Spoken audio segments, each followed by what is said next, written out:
You on Sapiencia TV. All right, back to the discussion segment of the program, of course. It's just to begin. I think, because it's Easter, one of the dominant discussion in the papers today was the goodwill messages coming from different people, from the president to governors to everybody who holds any public position in Nigeria. But I think one of the most consequential was that by the Archbishop of the Sokoto Diocese, and that's Bishop Hassan Kuka, right? But before we go into that, it's just to say briefly what the papers reported today about Bayo Onanuga, a media aide to Mr. President, picking on Mr. Peter Obi. Okay. And he said so many things. He was actually on a podcast, and he said so many things, talking about the former presidential candidate of the Labour Party, Mr. Peter Obi, and leader of the Obedient movement.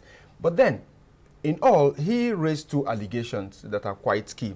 The first one is he talked about Mr. Peter Obi bringing to the 2023 elections a dangerous dimension in our politics, and that is ethnicity and religion. So tribe and religion, that Mr. Peter Obi introduced it, and that it was dangerous, and it has never happened on that scale in our politics. That is a lie from the pit of hell. That's not true. Yeah. And he knows that's not true, right? And he knows that the people who actually introduced a dangerous dimension of ethnicity and religion like never before in Nigeria is his principle, right? Yeah. Flying the Muslim ticket is the most dangerous thing that has ever happened in our country. That's right. Constitutionally, morally, by every convention, that is dangerous. That is wrong in a multi-plural society. Ethnicity, what they did in Lagos State during the governorship election, this is not the first time.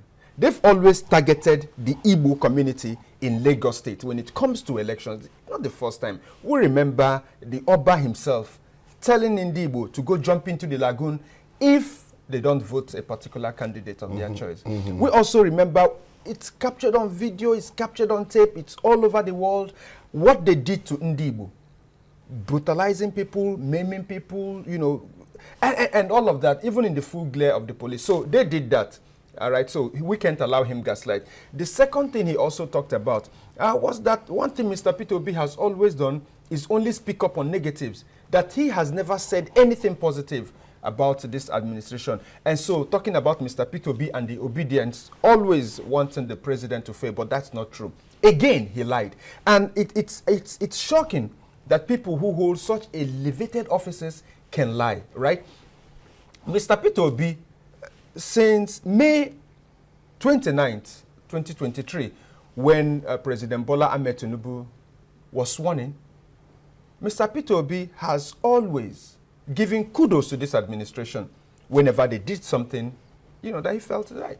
For instance, the December period, when there was an announcement of 50% slash in price for transportation, Mr. Peter Obi praised that and said, this is the thing to do, right?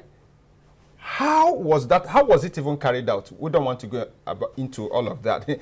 How transparent that process was, how much was spent, who got it, and all of that. But Mr. Peter Obi praised them and said, this is the thing to do in a time like this, especially as Nigerians we are facing hardship.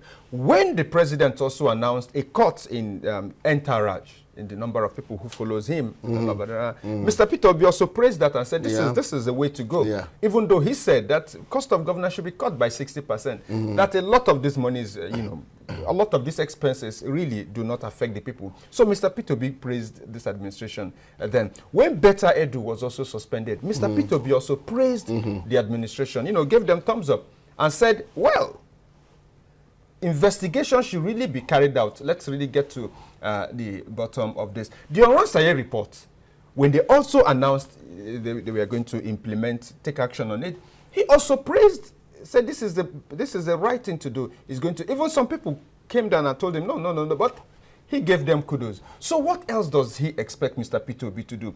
Maybe he expects Mr. Peter Obi, maybe he didn't, and that's the problem with people. They were in the opposition. They played the opposition. They knew the things they did. Now they want the whole country to, maybe every morning bow down at their feet and praise this administration for giving them air once again. So it is just to set the record straight that Bayo Onanuga lied, and he knew he was lying, and that's quite unnecessary. It's a distraction for people who are saddled with the responsibility of governance. We expect to see governance not descend to such petty lies, in public space. So just to set the record straight, right? Okay.